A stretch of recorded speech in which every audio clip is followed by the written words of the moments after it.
Turn down the lights, crank up the dial. You're now tuned to the shadow frequency, a place where the strange hums just beneath the static of reality. Soon, we will join host Matt Wilson. He's waiting in the wings for this one. Tonight, he'll be stepping in to spin a tale that doesn't lurk in haunted halls or whisper from beyond. Not exactly. Instead, we're rewinding the tape to a time when the airwaves crackled with something wilder than ghosts. A voice draped in a Dracula cape, spitting rhymes like lightning, commanding the night with a cauldron's bubble and a madman's laugh. This is the story of Pete Myers, the one they called Mad Daddy, a DJ who turned radio into a fever dream, a genius who danced on the edge of chaos, and a legend who left echoes we're still chasing. So settle in, listeners. The frequency's shifting, the needle's dropping, and the shadow's about to take a different shape. Here's Matt Wilson to take you the rest of the way into the life and career of the Mad Daddy himself. Welcome, listeners, to the Shadow Frequency, where we tune in to the strange, the unexplained, and the downright bizarre.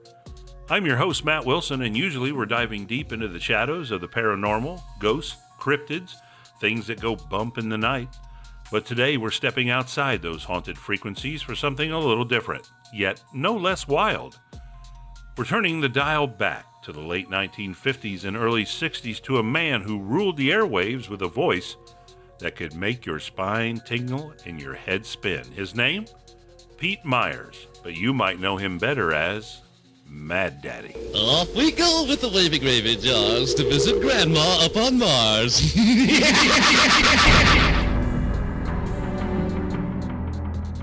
Picture this, a darkened radio studio, a bubbling cauldron in the background, a guy in a Dracula cape spitting rhymes faster than a speeding bullet, all while spinning the hottest rock and roll records of the day. This isn't a ghost story, folks, but it's got all the makings of a legend. So grab your batty bucks, buckle up, and let's zoom a rating into the life and career of Pete Myers, a.k.a. Mad Daddy. Pete Myers wasn't your average DJ. Born Pierre Ellis Myers on April 7, 1928 in San Francisco, this guy came into the world with a brain that could outsmart Einstein. Literally. Word is, Pete had an IQ of 172, topping Albert's 160. But instead of cracking the mysteries of the universe, Pete turned his genius to something a little more wavy gravy. He wanted to entertain. Before he was Mad Daddy, Pete was a thespian, a trained actor who studied at the Royal Academy of Dramatic Art in London. Yeah, this guy was brushing shoulders with Shakespeare before he ever touched a turntable. But acting didn't quite stick. Pete found his way to radio, and that's where the magic, or maybe the madness, really began. By 1957, he landed at WHKK in Akron, Ohio, and that's when Mad Daddy was born. Picture him. Pink Pontiac, Dracula cape, those infamous Batty Bucks sneakers with the bat-winged flaps. He wasn't just playing records, he was putting on a performance. His voice, drenched in echo, raced through the mic in manic rhymes. Zoomeratin', atom smashing, mellow jello, he'd cackle like a mad scientist with sound effects of bubbling cauldrons and creaking doors in the background. This wasn't just radio, it was theater of the mind.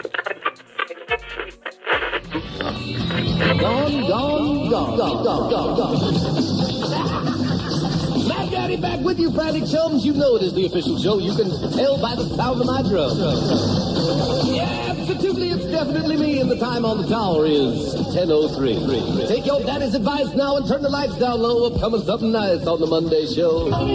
It is a sound you can use, a kissy face song, to chase your Monday blues. Ruby and the romantic. In Cleveland ate it up. In January of 1958, Pete moved to WJW and his star exploded. He was the nighttime king, spinning rock and roll and rhythm and blues, everything from Andre Williams' Greasy Chicken to Link Wray's raw guitar riffs. He hosted record hops, parachuted into Lake Erie for a publicity stunt 2,200 feet down, reciting a poem he wrote mid-fall. Mad Daddy wasn't just a DJ, he was a phenomenon. But here's where the frequency gets fuzzy. Cleveland loved the chaos, but the big city had other plans. In 1959, WNEW in New York called the Big Apple, the big time. And that's when Pete Myers had to make a choice, keep the cape or hang it up. Let's take a quick break, and when we come back, we'll find out what happened when Mad Daddy hit the concrete jungle. Dive into the unknown with the Shadow Frequency. Join host Matt Wilson as he unravels tales of the paranormal, the bizarre, and the unexplained. Ghosts, cryptids, and legends. Every episode's a new mystery. Subscribe now on your favorite platform and tune in wherever shadows flicker.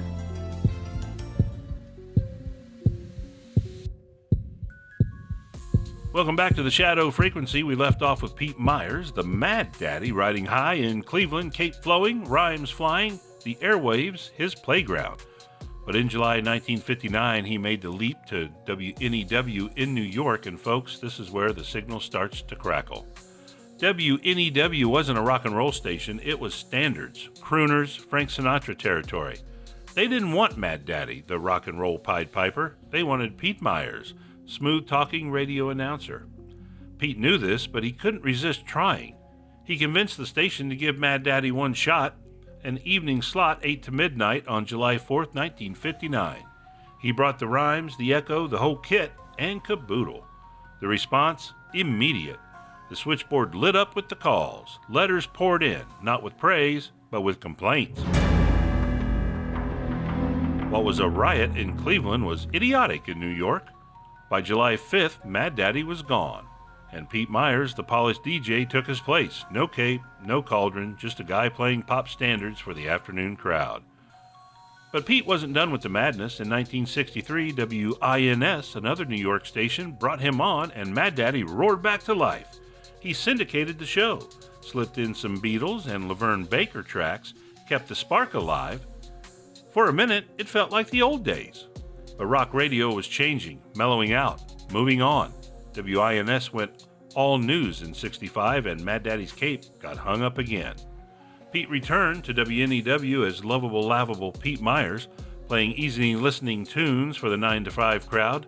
The wild man of Cleveland was now a voice for the workplace, and that's where the story takes its darkest turn.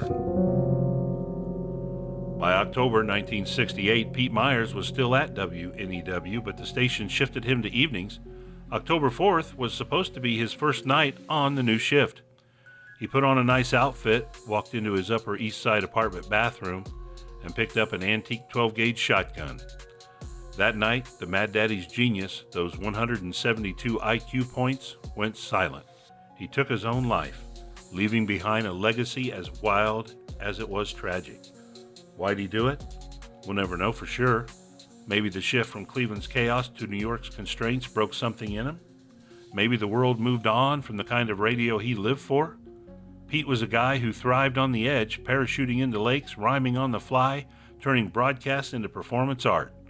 When that edge dulled, maybe he couldn't find his frequency anymore.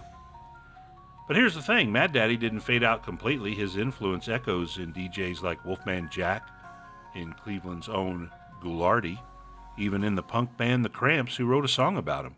His rhymes, wavy gravy, mellow jello, still float through the ether, a ghost signal from a bygone era. So listeners, that's the tale of Pete Myers, Mad Daddy. Not a paranormal story, but one that's got its own kind of haunt. A genius who burned bright, ruled the night, and left us wondering what could have been. Thanks for tuning in to this detour on the Shadow Frequency.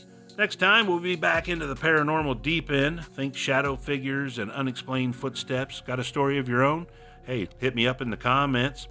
Until then, keep your dials locked on the strange. This is Matt Wilson signing off. Stay wavy, stay mellow, and watch out for the cauldron.